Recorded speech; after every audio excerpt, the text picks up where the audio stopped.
Et si les fourmis n'avaient pas révélé tous leurs secrets, si vous voulez les percer, voici une histoire 100% naturelle avec de vrais morceaux de science dedans.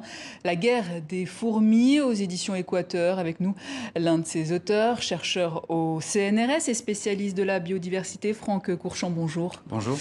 Alors, dans cette BD, on apprend tout plein de choses. Il existe par exemple 20 000 espèces de fourmis. Le poids de toutes les fourmis réunies sur Terre est plus important que le poids des êtres humains. Elles sont présentes sur Terre depuis plus de 100 millions d'années. Donc, elles ont survécu à toutes les ères, ce qui veut dire que le réchauffement climatique ne leur font pas peur à elles. Je pense pas, même au contraire, ces animaux, c'est des animaux à sang froid. Donc ça veut dire que quand il fait chaud, elles sont plus actives et elles arrivent aussi à coloniser des endroits qui pour l'instant leur sont un peu interdits. Alors, vous dites même qu'elles peuvent être une menace pour la biodiversité, l'agriculture, la santé, l'être humain, mais aussi pour les infrastructures urbaines. Expliquez-nous tout ça.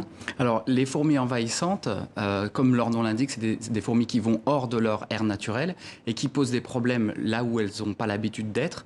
Et il n'y a pas que les animaux et les plantes qui vont avoir ces problèmes. Alors, les fourmis envahissantes, il n'y en a que 19. Alors, il y en a 19 répertoriées officiellement, oui. Mais il y en a un petit peu plus. On est en train de les identifier les unes après les autres. Oui. Le problème, c'est que lorsqu'elles arrivent dans un écosystème qui n'a pas l'habitude de les rencontrer, elles vont manger un petit peu tout comme ce qu'elles font dans leur état naturel. Mais là, elles vont manger des espèces qui n'ont pas l'habitude de lutter contre elles. Et donc, elles vont faire des déséquilibres au niveau des écosystèmes. Et c'est une menace pour l'homme également? Alors pour l'homme, ça peut être un problème pour la santé parce que certaines ont des piqûres qui sont très fortes et qui peuvent causer des chocs anaphylactiques. Et puis c'est des problèmes aussi pour l'agriculture, c'est des problèmes pour le tourisme. Lorsqu'on a des milliers ou des millions de fourmis qui piquent, qui font mal, ça fait plutôt baisser les prix des terrains et puis ça fait fuir les touristes. Et puis ça pose des problèmes au niveau des équipements électriques. Il y a certaines espèces qui sont attirées par les équipements électriques. Câbles électriques dans les villes, dans nos villes. Les ordinateurs, les feux rouges. Il y a des histoires assez phénoménales d'accidents causés par des fourmis qui ont perturbé les systèmes de feux rouges dans les villes. Vous dites qu'elles ont une intelligence collective? Voilà, elles n'arrivent pas à résoudre des problèmes individuellement. D'ailleurs, une fourmi toute seule, elle ne va pas survivre. Mais en groupe, elles arrivent à résoudre quasiment tous les problèmes. Elles ont survécu aux dinosaures, elles ont inventé l'agriculture. Oui.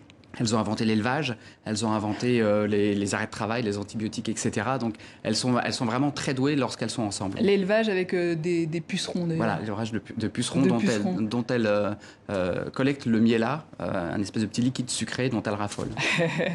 Dans la BD, on lit aussi qu'elles ont quand même un ennemi, le termite, avec qui se jouent de vraies guerres de territoire. Elles peuvent même s'en prendre aux éléphants. En France, par exemple, vous le disiez, 2 espèces de fourmis envahissantes ont été repérées dans le sud et les dégâts liés aux invasions d'insectes est estimé à 69 milliards d'euros par an. Alors comment arriver à bout de tout ça? Alors, la première chose à faire, c'est d'éviter les invasions. Les invasions, c'est vraiment les espèces qui viennent d'autres régions. Donc, c'est d'essayer de faire attention lorsqu'on importe des fruits et légumes, des plantes ornementales, à ce qu'il y ait des quarantaines, à ce qu'il y ait ce qu'on appelle une biosécurité. Une fois que les espèces sont introduites et sont en train d'envahir, ça devient beaucoup plus compliqué de les éliminer. Alors on parle ici de fourmis envahissantes, mais en temps normal, elles participent quand même à l'équilibre des milieux naturels. Oui, elles sont très très importantes, elles sont un maillon essentiel, elles sont à la base de beaucoup de chaînes alimentaires, il y a énormément d'animaux qui se nourrissent de fourmis, mais aussi elles nettoient les écosystèmes de tous les animaux morts, des plantes malades, elles contrôlent les populations d'insectes, elles dispersent les graines des plantes, elles pollinisent, elles remuent des tonnes de terre à l'hectare, elles font énormément de choses pour les écosystèmes, donc elles sont vraiment très importantes. Alors elles ont beaucoup à nous apprendre aussi en matière d'écologie. Elles fabriquent par exemple leur propre compost pour faire pousser des champignons. Voilà, oui, les petites fourmis qu'on voit souvent la queue leu-leu avec des feuilles qu'elles ramènent à la fourmilière, en fait elles ne vont pas manger ces feuilles, elles vont les mâcher, elles vont en faire une pâte et sur cette pâte elles vont faire pousser des champignons. C'est ces champignons qu'elles élèvent dans leur fourmilière, dans des salles dont elles contrôlent l'humidité, la température,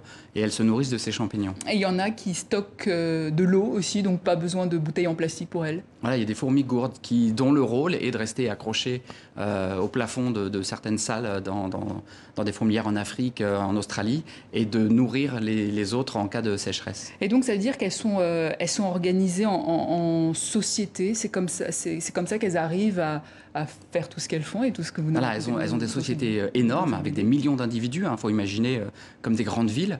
Et dedans, il y a des castes, il y a des métiers. Et en fait, chaque fourmi va passer par tous les métiers en fonction de son âge. Elle va d'abord commencer par être nourrice, près du centre de la fourmilière, là où c'est pas dangereux. Et puis elle va passer graduellement à d'autres tâches, ouvrière dans la fourmilière, puis chasseur ou guerrière à l'extérieur, et voire même scout, c'est-à-dire aller très loin et là prendre plus de risques vers la fin de sa vie.